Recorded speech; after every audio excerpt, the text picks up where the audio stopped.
Salut à tous, c'est Hugo Mouton. On se retrouve aujourd'hui pour une nouvelle vidéo, une vidéo qui m'avait manqué à faire, un double header. La première vidéo vous avait bien plu, c'est un des meilleurs départs de vue de ma chaîne. Je suis très content de ça, donc ça veut dire que ça vous intéresse. C'est aussi parce que j'ai sûrement bossé un peu plus la miniature et que je l'ai posté à temps, pas 5 mois après, comme j'ai eu l'habitude de le faire à des époques. Donc merci pour votre engagement et on va continuer toute cette saison. Je vais me donner au maximum pour faire un maximum de vidéos, ça c'est sûr. Commençons directement parce que la vidéo sera longue. Comme d'habitude, nous débutons en Australie. Australie, 3e Grand Prix de la saison, qui est au calendrier de Formule 1 depuis 1996 pour Melbourne. Je parle de circuit de Melbourne. Avant c'était Adélaïde de 85 à 95. Les essais de cette course sont assez piégeux et très tôt le matin. Mon corps ne m'en remercie pas. Une piste qui est assez touchée par le trafic, énormément de trafic durant tout le week-end. Le temps est varié, en essai libre 1, la session est claire et elle est remportée par Verstappen en 1.18 devant Hamilton en 1.19 comme Perez. En essai libre 2, la pluie en fin de session vient donner un petit peu de peps et cette session est remportée par Alonso en 1.18 devant Leclerc en 1.19 et Verstappen en 1.19. Et le temps est plutôt à la grisaille en essai libre 3 avec une session remportée par un Verstappen en 1.17 devant Alonso et Ocon en 1.17 également.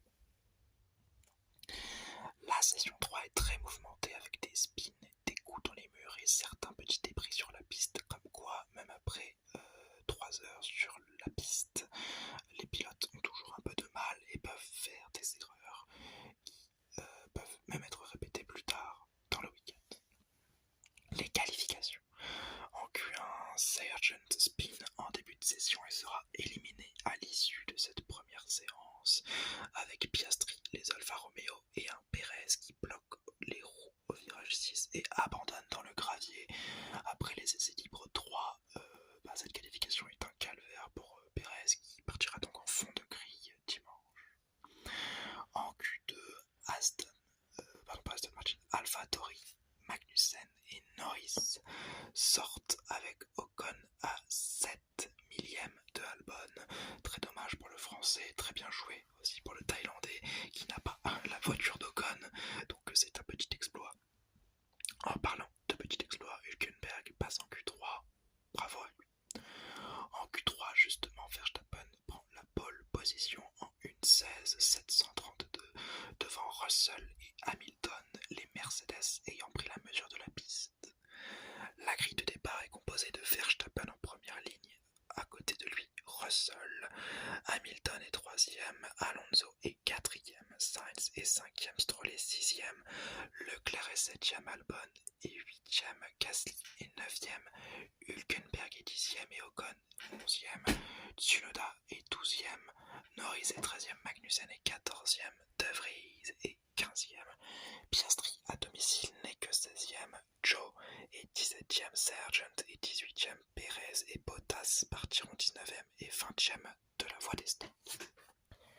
La course sera très mouvementée car dès le départ, dépassement de Russell sur Verstappen et contact de Stroll avec Leclerc derrière qui spin, le monégasque donc spin et se bloque dans le bac à gravier.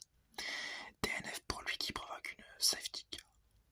Au tour 7, un nouvel accident avec Albon qui perd la voiture dans le virage 6 et qui percute le mur provoquant une nouvelle safety car, puis un drapeau rouge, sa voiture mettant du temps à être enlevée et le gravier dispersé sur la piste prenant du temps à être déblayé. Cette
monte sur Hamilton malgré son spin, enfin pas son spin, mais son passage dans l'herbe un petit peu importuné.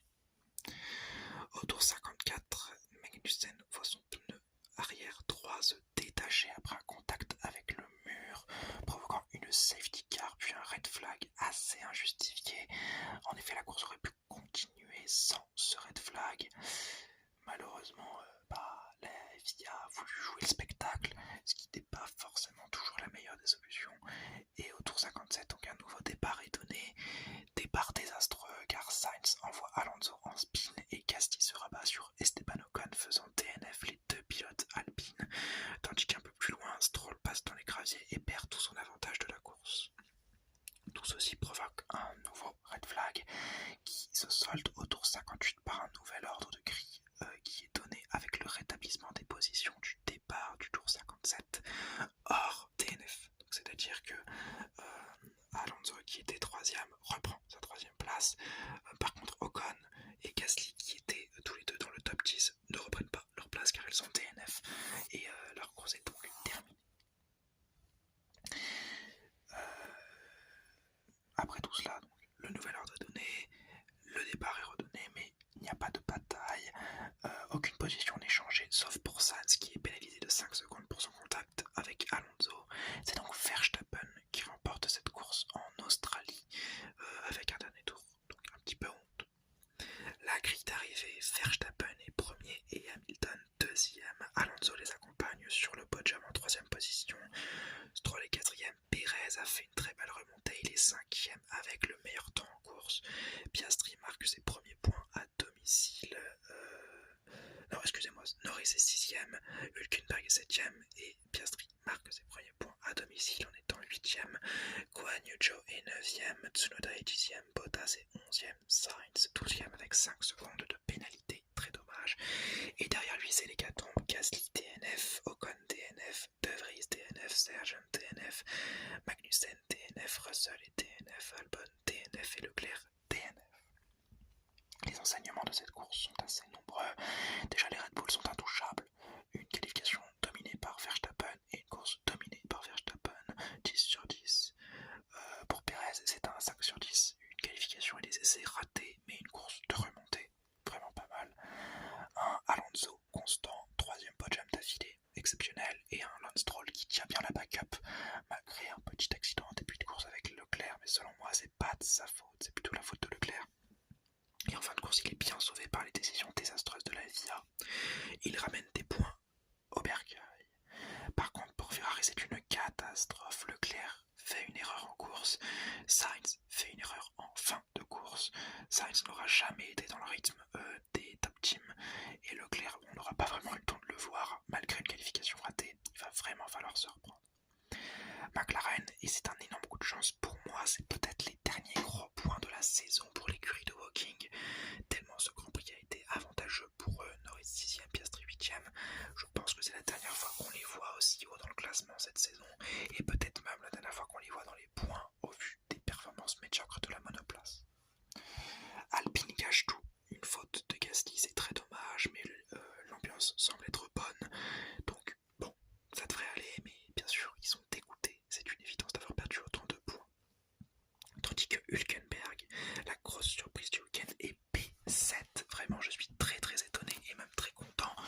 Moi qui le voyais totalement dominé par un Magnussen, et ben finalement c'est lui qui est en taille patron dans l'écurie cette saison. Donc vraiment pas mal du tout. Et enfin, donc la piste, on va parler un peu de la piste. Bon, j'aime bien Melbourne, j'aime bien les nouvelles améliorations qui ont été ajoutées l'an dernier. Ce que j'aime moins, c'est l'heure de réveil qui est un peu compliquée. J'ai eu du mal à finir la course, je vous l'avoue. J'étais à moitié en train de somnoler, en train de m'endormir. C'était pas foufou.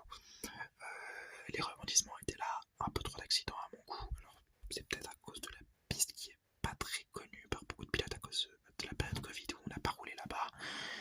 Mais en même temps, je trouve que c'est vraiment une belle chose. Petit bémol, la sécurité des fans.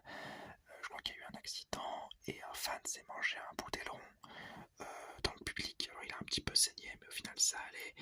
Mais c'est pas acceptable pour un circuit de Formule 1. Et surtout, quand on connaît le passif de Melbourne, j'en ai déjà fait une vidéo, le Grand Prix de Melbourne.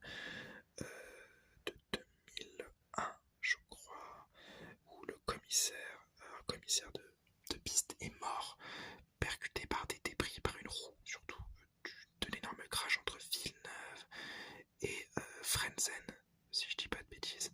Donc vraiment, la protection et la sécurité doivent être remis au goût du jour sur ce circuit qui est franchement assez spectaculaire et que j'aime beaucoup.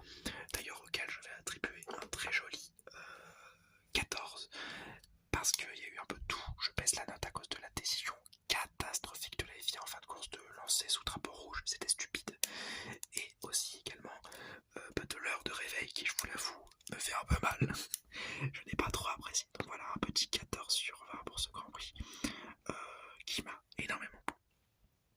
Maintenant on va passer à Bakou.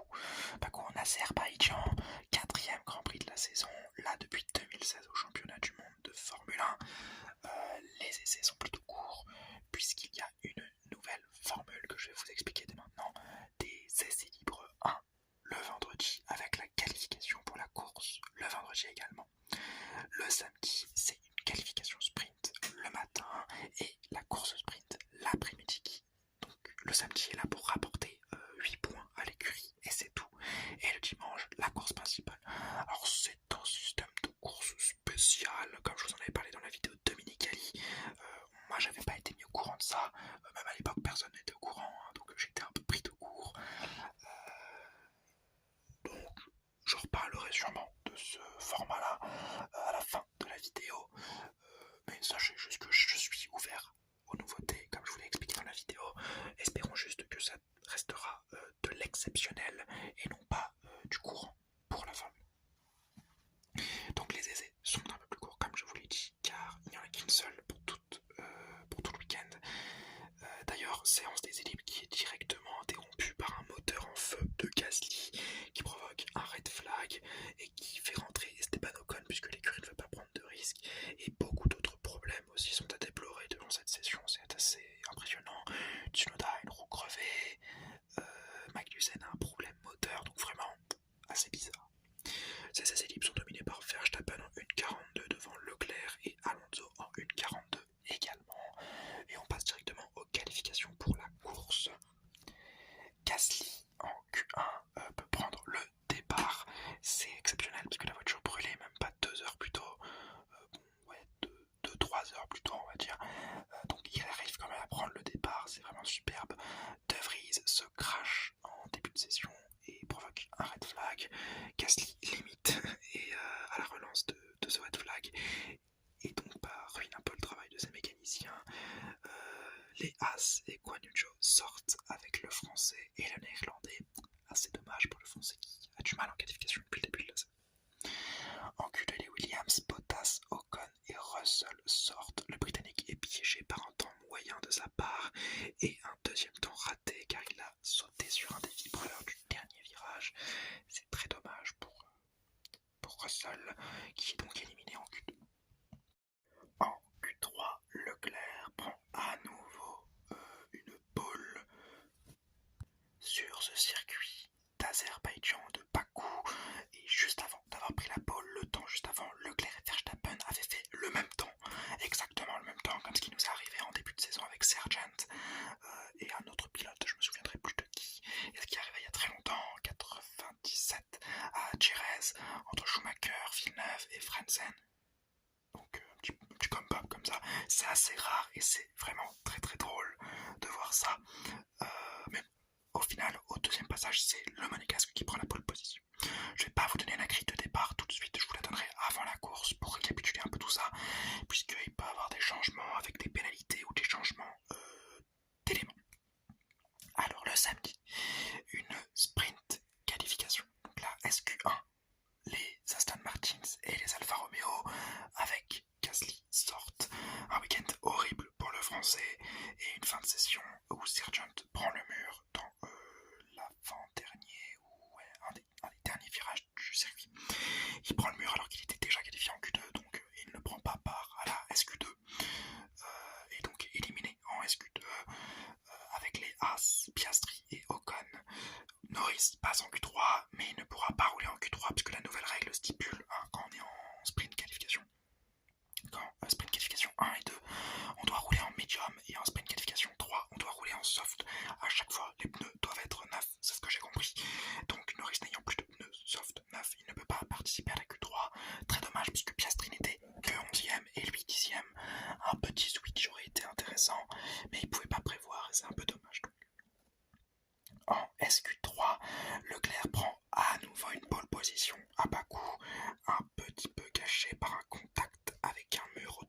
passage devant, un deuxième passage, il prend le mur devant Sainz, donc l'empêchant d'améliorer son temps à son coéquipier, mais il garde la pole donc de la sprint race devant Perez et Verstappen. Cette fois-ci, je peux vous donner la grille de départ de la sprint race.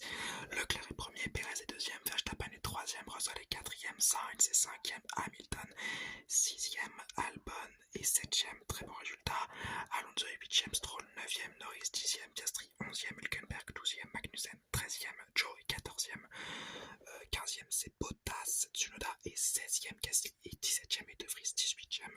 Ocon partira des stands à cause d'un changement sur sa monoplace, donc il prise le parc fermé et partira des stands en sprint et en course principale, donc, cachant totalement son bon résultat en course principale, enfin en qualification principale qui était 12e, là il partira 20e dernier. Et Sargent ne prend même pas part à la course sprint, ses mécaniciens n'ayant pas le temps de réparer sa monoplace accidentée. La course sprint démarre sans Sargent donc et sera rapidement interrompue après un bon départ de Leclerc par une chape de pneus de Tsunoda qui s'est détachée sur la piste. Alors ça a provoqué parce qu'il a perdu son aileron avant, enfin un bout de son aileron avant dans le départ et ensuite sans grip il a percuté un mur qui fait perdre sa chape de pneus. Ça provoque une safety car. À la relance, Perez passera un Leclerc qui tiendra la deuxième place jusqu'à la fin de la course sprint, devant Verstappen diminué à cause d'un contact avec Russell dans le premier tour.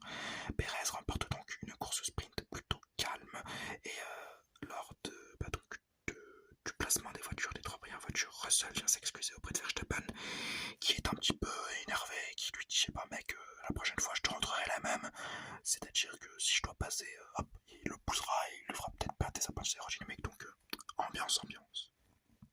La grille finale de la qualification sprint, Perez est premier avec le meilleur temps en course, il prend donc 9 points, Leclerc est deuxième et prend 7 points, Verstappen troisième, il prend 6 points, Russell est quatrième avec 5 points, Sainz est cinquième avec 4 points, Alonso est sixième avec 3 points, Hamilton est septième avec 2 points et Stroll est huitième avec 1 point. Albon 9e, 10e c'est Piastri, Magnussen est 11e, Guan Yu Zhou est 12e, Gasly est 13e, une belle remontée du pilote français, De Vries est 14e, pareil, une très belle remontée, Hülkenberg est 15e, Bottas 16e, Norris est 17e, Ocon est 18e, les deux sont passés par les stands, Tsunoda est 19e, DNF et Sargent, DNS, il n'a pas débuté la course. La course sprint, maintenant on va parler de la course principale. Une course qui démarre avec le maintien de Leclerc à la première place pendant 4 tours avant d'être passé au DRS par Verstappen dans la ligne droite de départ avec plus de 30 km/h de différence entre les deux voitures. Le DRS des Red Bull est exceptionnel, ça en devient même dégoûtant de voir avec tant d'aisance comment il la passe. Tour 10, De Vries casse sa suspension en tapant un mur et DNF provoquant une safety car il est très mal placé sur la piste. Cette safety car lèse totalement Verstappen qui habite un tout petit peu trop tôt. Et on était encore sous régime de drapeau jaune. Red Bull s'attendait à une virtual safety car, elle ne sort pas, Verstappen s'arrête entre temps et quand la safety car est annoncée, il est déjà reparti en piste derrière Leclerc et Perez qui eux auront le temps de s'arrêter sous safety car en prenant des pneus neufs et en reprenant la tête de la course. Mais au tour 14 à la relance, Perez passe Leclerc au bout de seulement 2 tours, tandis que derrière Alonso passe Carlos Sainz assez virilement, il le pousse un petit peu, pas de plainte à la radio d'un des deux Espagnols, donc visiblement c'était faire. Le reste de la course est soporifique. Au tour 38, Guan Yu Zhou DNF entre-temps Perez et Verstappen ont pris l'avance sur Leclerc qui est à 10 secondes et qui n'arrive pas à les dépasser. Et jusqu'au tour 51, ça va continuer comme ça. On va juste apprécier des pilotes qui frôlent les murs de très près, les Red Bull comme des voitures du midfield. Et un Hülkenberg qui à partir du tour 40 va dégringoler avec des pneus morts dans le midfield. Et tour 51, Perez s'imposera avec Verstappen derrière lui. Et le premier